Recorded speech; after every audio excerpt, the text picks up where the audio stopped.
a vital waterway bustling with commercial traffic, became the stage for a high-stakes game of cat and mouse in January 2025. Lurking 45 miles off the UK coast, the Russian research vessel Yantar was detected. Its presence sent ripples of concern through the British defense establishment. The Yantar, while ostensibly an oceanic research vessel, had long been suspected of being a sophisticated spy ship. The Royal Navy was immediately placed on high alert. Two of its most capable warships, HMS Somerset and HMS Tyne, were dispatched to intercept and track the Yantar. The Somerset, a Type 23 frigate equipped with advanced sensors and a Merlin helicopter, took the lead in shadowing the Russian vessel. The Tyne, a patrol ship known for its endurance, provided additional surveillance. The Yantar, aware of its pursuers, attempted to maintain a course consistent with innocent passage. However, its every move was closely monitored by the Royal Navy. The Merlin helicopter, operating from the Somerset, proved invaluable in this regard. Its advanced radar and surveillance systems allowed the British to maintain a constant watch on the Yantar, even as it attempted to use the cover of darkness or bad weather to its advantage. This encounter, while tense, remained within the bounds of international law. The Royal Navy, operating in international waters, was within its rights to monitor the Yantar's movements. The incident, however, served as a stark reminder of the ongoing tensions between the UK and Russia, particularly in the realm of maritime security.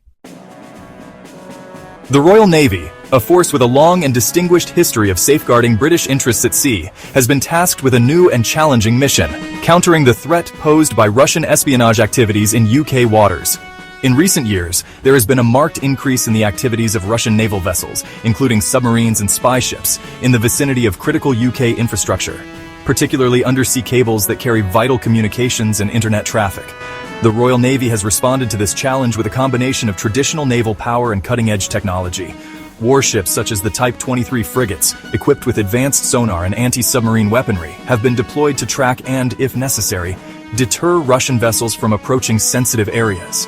In addition to surface vessels, the Royal Navy has also deployed its fleet of nuclear-powered submarines to monitor Russian activities. These submarines, operating silently and stealthily beneath the waves, provide a vital early warning capability, allowing the UK to track Russian vessels that might otherwise escape detection.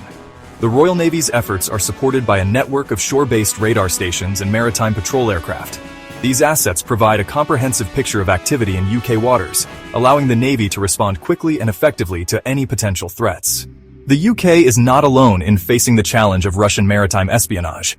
NATO allies, particularly those with coastlines bordering the North Atlantic, have also witnessed an uptick in Russian naval activity in recent years. This shared concern has led to increased cooperation and coordination among NATO navies. NATO conducts regular maritime patrols in the North Atlantic, often involving ships and aircraft from multiple member states.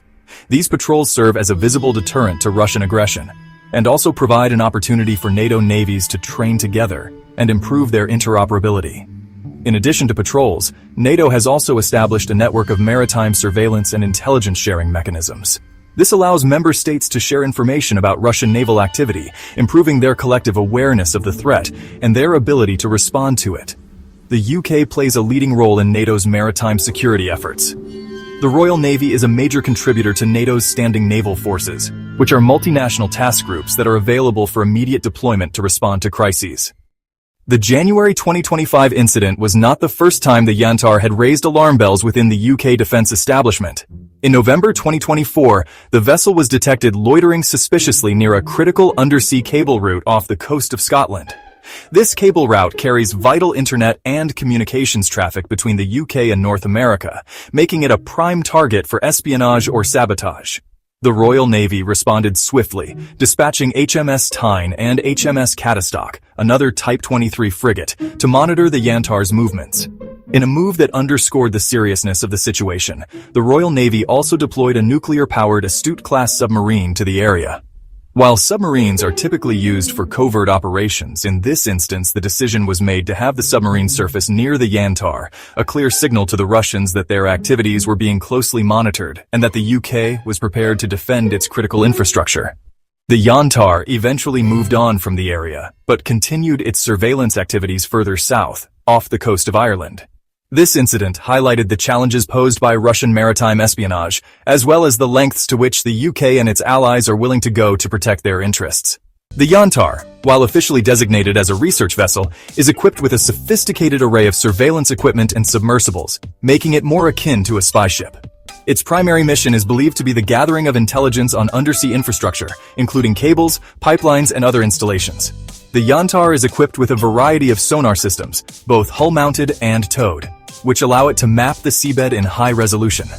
This data can be used to identify the location of undersea cables and pipelines, as well as to assess their condition and vulnerability. In addition to sonar, the Yantar is also believed to carry remotely operated vehicles, or ROVs, and autonomous underwater vehicles, or AUVs. These submersibles can be deployed from the ship and used to conduct close-up inspections of undersea infrastructure. The ROVs and AUVs carried by the Yantar are believed to be capable of interfering with undersea cables, potentially severing them or installing listening devices. This capability poses a significant threat to the UK's communications and internet infrastructure. The activities of the Yantar highlight the vulnerability of undersea infrastructure, which is increasingly critical to the global economy and to national security. The UK is particularly reliant on undersea infrastructure.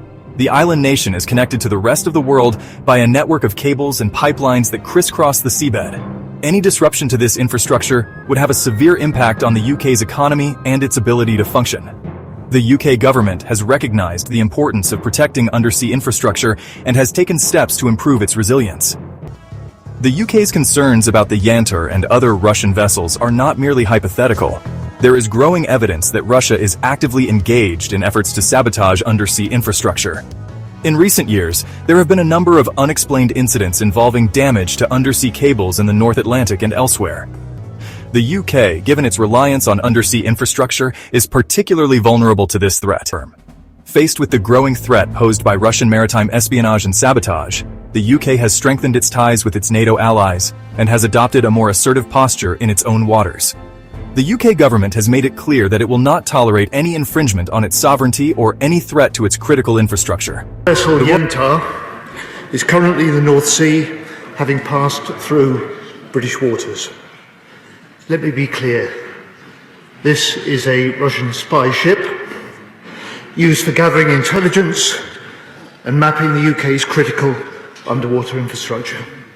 The Royal Navy has been given greater latitude to intercept and track Russian vessels operating near UK waters.